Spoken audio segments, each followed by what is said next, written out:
Uminit muli ang krisis sa Golpo noong Abril 16, 2025 nang gumamit ng estratehiya ang China at nagbigay ng senya sa Iran na agad sinagot ng matinding reaksyon ni Trump. Pinataas pa ni Pangulong Trump ang tono. Sinabi niyang permanenteng bubuksan niya ang kipot ng Hormuz at iginit na matutuwa ang China dito. Sa ngayon, hindi pampublikong tawag kundi palitan ng liham ang kumpirmadong detalye kung saan sinabi ni Trump na hiniling niya kay Xi Jinping na huwag magpadala ng armas sa Iran. Kumalat ang ulat na nagbibigay ang China ng intelihensya sa mga Iranian gamit ang satellite para atakihin ang mga barkong Amerikano sa Hormuz. Para sa Washington, malinawang mensahe, nais ng Amerika alisin ang kalakalan ng mundo sa panggigipit ng Iran. Pero tila hindi natuwa ang China, kaalyado ng Iran, sa sigalot na ito. Ano ang nangyari pagkatapos? Matapos mabigo ang negosasyon ng Estados Unidos at Iran sa Islamabad, iniutos ng Administrasyong Trump ang blokeyong pagdagat sa mga pantalan ng Iran. Saan ito nangyayari? Sa Golpong Persiko, sa Golpo ng Oman at sa paligid ng kipot ng Hormuz. Paano ito isinasagawa? Kasamang mahigit 10,000 sundalong Amerikano, mahigit 12 barkong pandigma at 12 sasakyang panghimpapawid.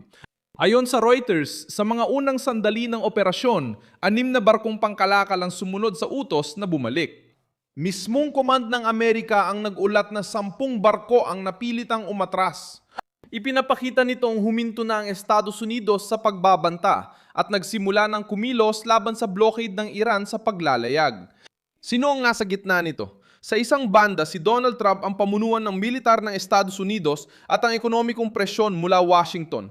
Sa kabila naman, ang rehimen ng Iran, ang revolusyonaryong gwardiya at ang China na patuloy na mahalagang bahagi para manatiling buhay ang Teheran.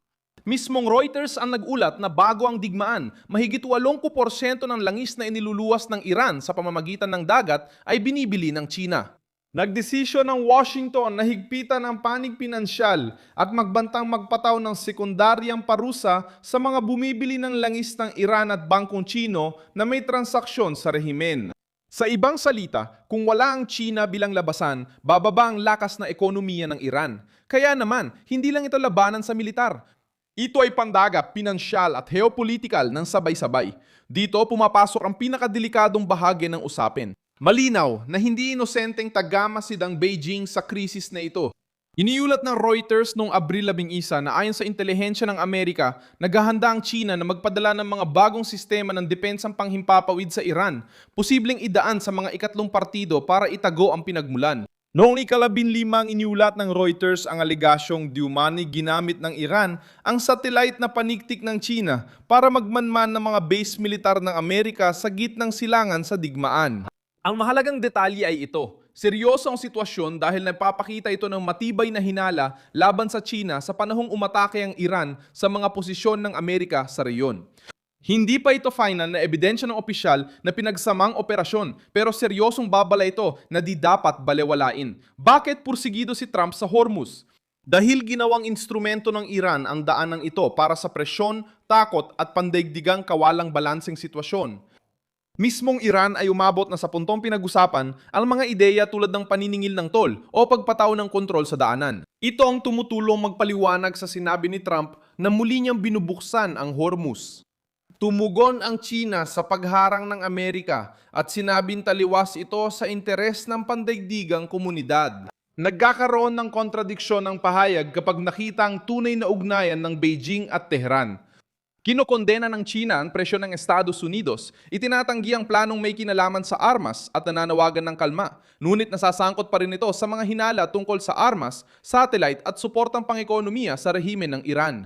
Dahil dito, marami sa Washington ang nakikita ang China at Iran bilang dalawang polo ng isang metapora, lohika ng kapangyarihan. Matinding kontrol, banggaan sa pamumuno ng Amerika gamit ang geopolitika sa pamimilit. Pinapalakas ng isa ang isa pa dahil pareho silang nakikinabang sa paghina ng impluwensya ng Amerika sa mga estratehikong ruta ng mundo. Sa dulo, ang tanong ay simple. Ano ang gusto ni Trump? Kunin ang Hormuz mula sa kamay ng rehimen ng Iran. Sino ang talo rito?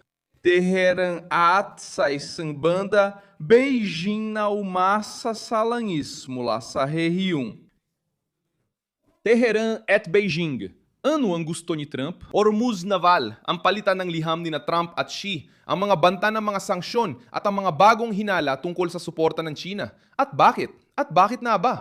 Nagpasya ang Washington na ipakita na hindi na nito tinatanggap ang patuloy na banta sa pandaigdigang kalakalan mula sa regional na diktadura na sinusuportahan o pinoprotektahan ng isa pang otoritaryang kapangyarihan. Ipinapakita ni Trump ang sarili bilang lalaking gustong palayain ang ruta. Samantalang ang China at Iran ay lumalabas bilang magkaalyado sa iisang anino ng heopolitika, magsara, magpataw ng presyon at kumita mula sa takot.